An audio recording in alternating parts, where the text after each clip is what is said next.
to start off, we want to start with men's basketball, and a pretty good weekend they had. Coming into today, 6-game win streak. I'm going to ask Caleb, how do you feel like we're doing? Good synopsis. I mean, I think it's great. I think this team is getting hot at just the right time. I mean, they're obviously on a 6-game win streak, started in their last non-conference game of the year. But I think as the win streak's gone on, the wins have gotten more and more dominant. And I think they're just getting ready for Ivy League tournament. They're riding all the momentum they need to. I was at the Yale game on Friday night, and then I watched pretty much the whole of the Brown game on TV. And I saw a team that played complete basketball. I saw a team that played consistent basketball. I saw a team that can score multiple ways. I saw a team that can survive some down stretches from Jordan Dingle, and I saw a team that's ready to compete in March. Wow, yeah, that's really good points, actually. Also, I want to say, before our 6-game, hot win streak, we were pretty injured. Clark Slajak was out, George Smith was out. How would you say, like, having those guys back, clicking at this time, what's their effect on the game right now? Yeah, I mean, Clark had 2 double-digit performances this weekend. Obviously, he's been riding a bit of a cold streak before these 2 games. Having him back was great. Having him, and not only just having him on the court, but having him in like the peak form that we saw from him earlier in the year in the non-conference. That was great. George has a remarkable ability to, whenever it's needed, he'll find a bucket. And he had 3 threes against Yale, which were great. And then the Brown game, I mean, just utter domination.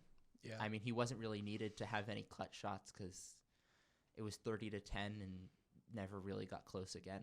Mm-hmm. Would you describe George Smith as a scrappy, hard-nosed player?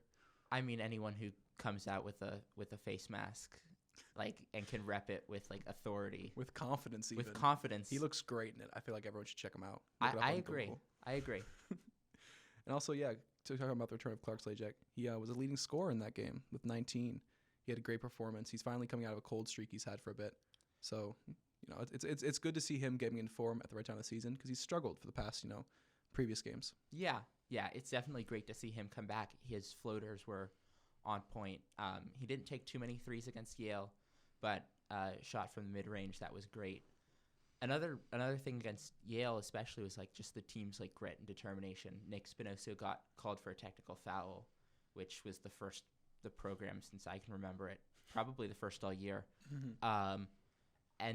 Which eventually turned into a 4-point play for Yale, but the team just kind of bounced straight back and was able to weather that storm great. Yeah, I remember the Coach Donahue was going into how Nick Spinosa's grown so much, a lot of putback dunks, a lot of extra effort. That's exactly what you need going into the the home stretch. And speaking of the home stretch, Dartmouth and Princeton last 2 games. How do you feel going into a Dartmouth game? Your team's hot, but it's kind of a trap game. They're at the bottom of the league. How do you feel like the team should be going in? I mean, Dartmouth is. Trap game is definitely possible. Mm-hmm. But I don't think that's going to happen here. I mean, first off, it's at home, and I think they have an incredible record at home. I think only 1 or 2, maybe 3 losses at home all year, including non-conference games. So that's great. And second off, they're hot, and I'm not sure if they've clinched yet, but obviously seeding in the Ivy League tournament's incredibly important. But every game's important. You want to stay hot, and then the Princeton game, I don't know. You can speak to this a bit more, maybe, but that's probably the toughest game of the year. You were at the first game. I don't know. Did you have any thoughts from that? I had a lot of thoughts. The first Princeton game was probably a horrible watch. It was a bunch of fouls. It was really gritty, and Penn ended up losing it by 12. I remember watching the game. Jordan Dingle, who's usually our best player, best scorer, everything on the court, shot 22 times for 21 points. Horribly inefficient. We had a good game plan going into the first half. Second half fell apart. And it seemed kind of reminiscent of what our struggles have been in the past. Lack of effort, lack of cohesion. We didn't have George Smith back. We didn't have Clark Slajak back. But now going into this game, I feel like Coach Donahue knows what he's doing. I will say we've lost 7 straight to Princeton. And to have them to end the year where we're vying for a title, where we're trying to do we're very close to everything Donahue and the team wants, it's going to be a big game. No matter what, they know what they're trying to do going in. Yeah, I think it's definitely a hugely important game. I mean, Donahue obviously the Ivy League tournament is what matters for March Madness, but the regular season Ivy League championship is also incredibly important, and there's a 3-way tie at the top of the standings for best record in the Ivy League with 2 games left. Ties are always so sad. There was a possibility of it for Penn football earlier this year. Now for Penn basketball, I hate a tie. I hope we get to tie, because we still want the best record. It's participatory, kind of win, but it's always tight at the end of the year. Previous years it's been just as tight. I don't know. I'm excited even if it is a tie. I'm excited for them to have that chance going to the tournament. Yeah, I mean the tournament is the goal. The tournament's definitely going to be. I mean, it looks like it's going to be Penn, Princeton, and Yale are going to be 3 of the 4. The 4th spot's still kind of up for grabs.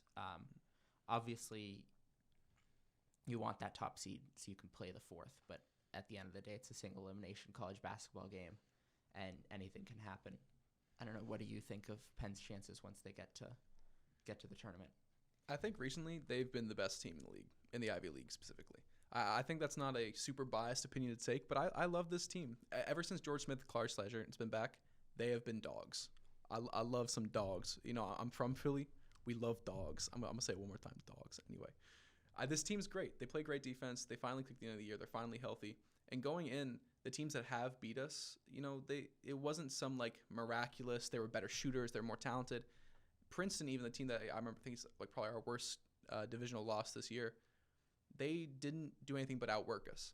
And now that we're healthy and now that we have all these teams going into it, I think we have great chances. I don't think, having second nation's leading scorer in Dingle, having, a great bench piece in George Smith and Lorca Lloyd and all these great defensive pieces, I think it'd be an embarrassment not to go in expecting a win. There should be no doubt in both the coaches' minds, fans' minds, that this team is built for going far. And hey, if they get an March Madness bid, we're probably going to get crushed, but that's the fun of it. Getting there is the fun of it. Yeah, I mean that's the whole point of it is to just make it, and that's the goal. Because again, single elimination college basketball tournament, 40 minutes, both teams start at 0. You never know what's going to happen. March Madness. It's called madness for a reason. Last thing to wrap up the men's section. Yeah. Going in, how many points away is Jordan Dingle for? Well. For the Penn's all-time leading program scorer. record, yeah. For the single-season program record, he entered the weekend about 100 points away with 4 games left. Fortunately for Penn, they won both games, and extra fortunately for Penn, the second game was a blowout, so Coach Donahue was able to rest Dingle for large parts of the second half against Brown, keep his legs fresh for the last couple games of the Ivy season. But unfortunately for the record chasers, it would take a lot. I mean, Dingle has shown that he can score a lot of points when he wants to, but he'd have to really put on 2 Herculean all-time performances in the last 2 games of the season to make a run at that record, unfortunately. Well, hey, if it's going to be anyone to score 35 points each in his last 2 games, it would be Jordan Dingle. It would be.